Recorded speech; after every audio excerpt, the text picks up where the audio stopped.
Hi, friends, and welcome back to the Kindness Advantage. I am your host, Cindy Rowe, and in 10 minutes or less, we're going to explore ways to bring kindness into every corner of your life. Today's episode is about something simple but incredibly powerful: kindness in everyday spaces. No, not the big headline worthy acts, but the moments that happen at work, at home, or in our communities, the places we move through on autopilot. Like, this is the everyday thing. Because here's the truth: most of our lives are not lived in ordinary, sorry, most of our lives are lived in ordinary moments. And that's exactly where kindness has the greatest opportunity to take root. Why does everyday kindness matter more than you might think? Well, research from the University of California, Berkeley shows that small, consistent acts of kindness have a stronger impact on well being than occasional grand gestures. And why is that? Well, because frequency builds trust, safety, and connection. So, in other words, it's not a once a year team retreat or a big thank you speech that shapes culture. It's actually the daily tone, it's the micro interactions, the moments that no one is applauding. So, I want to break it down to you by space, right? So, kindness at work. This is going beyond being nice. And if you've heard me talk before, there is a huge difference between nice and kind, especially when it comes to the workplace. Work is where many people feel the least human.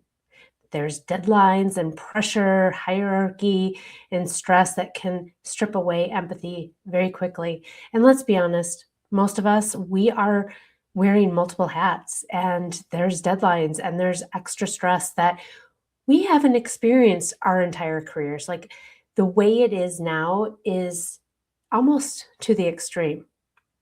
Well, a Gallup study showed that employees who felt seen and respected at work are 4 times more engaged, which is huge. Disengagement is on the rise, 3 times more likely to stay at their organization, which is great because turnover really, really sucks and it's very stressful. And it has significantly less likely to experience burnout. And again, burnout is also on the rise. We are doing or being asked to do more with less. And if we don't find a balance of how to leave work at work and how to actually enjoy our life, that's where burnout seems to creep in. But here is an out of a box idea. So instead of asking, how can I be kinder at work? Ask, where are people holding their breath? Maybe it's before meetings, giving updates, asking for help, or even like admitting a mistake. Kindness looks like relieving that pressure. And I've got a couple of practical ideas for you. So maybe you can connect the dots. Let's normalize uncertainty, saying, like, it's okay if you don't have this figured out yet. Replace urgency language with clarity. You know, clear is kind, right? Brene Brown said it the best. And end meetings by naming one contribution you noticed. These aren't soft skills, they're stress reduction strategies that improve performance. Next up is kindness at home. And some of us might take these moments for granted and maybe not even think about kindness at the home place. This is the place we oftentimes forget to practice it. Home is where we're most comfortable and often the least intentional. And I say that sometimes it's even at home, and you can ask my family that that's where I suck at kindness the most. Research from the Gottman Institute shows that small expressions of appreciation are one of the strongest predictors of healthy relationships. Not the grand romantic gestures, it's small acknowledgments. So here's an out of box idea. try practicing first kindness at home. So that is whoever enters the room first leads with kindness. That could be a greeting, a quick check-in, or a moment of presence. Put that phone down, for God's sakes. Have a great conversation, make eye contact, maybe even touch them, whether it's on the shoulder or a warm hug, right? It sounds so simple, yet it shifts the emotional climate instantly. Another idea is lower the emotional bar. Kindness at home does not need to require energy that you don't have. It just requires attention. Sometimes kindness is not correcting. It's not multitasking. It's not reacting immediately.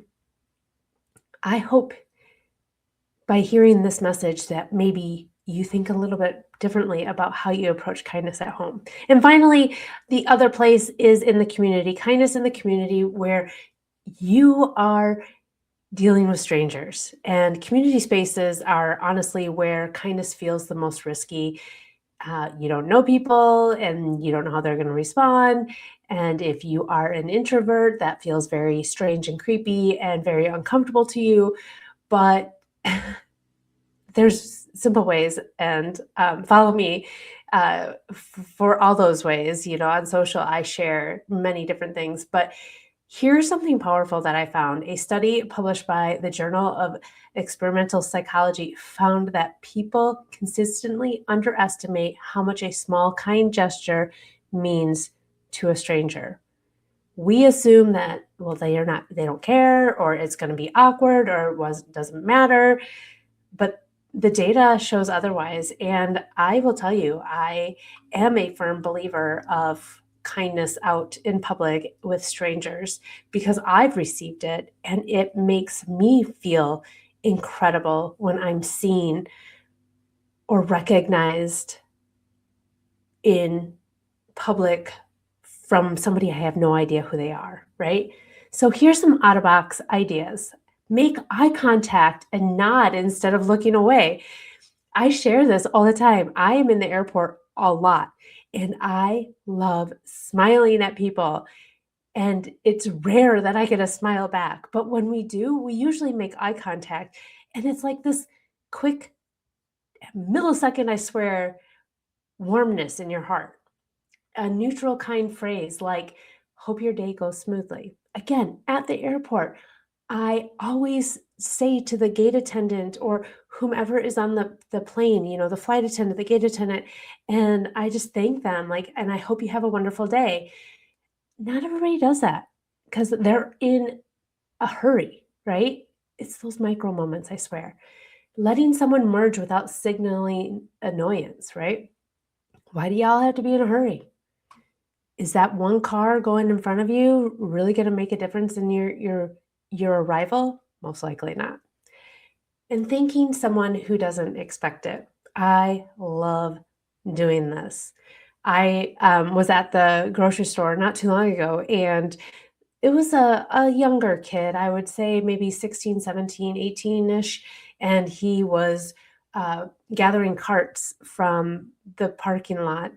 And I live in the Midwest, and there was a lot of snow and slush and everything, and it was cold, and he looked miserable. And I just said, thank you so much for doing this. I know this job is not easy, and it probably sucks right now, but I really appreciate it. And he beamed. He beamed like he was being recognized for the crappy work that he was probably getting very little money to do. But those moments actually restore social trust, which has really been declining globally. You know what I mean, right? Kindness in community isn't about conversation. It's just about human acknowledgement. And the conversation might just actually happen. I have many stories about that too. So the ripple effect, this is actually the most important part. Here's what ties all of this together. Neuroscience shows that kindness is contagious. And we've heard the phrase that, kindness is contagious. If you haven't, well, now you have. But when someone experiences kindness, their brain releases oxytocin, which increases the likelihood that they'll act kindly towards someone else, right? And I've shared with you before that one kind act has the potential to reach 125 people in just one day. And that was a research done by Harvard and Yale.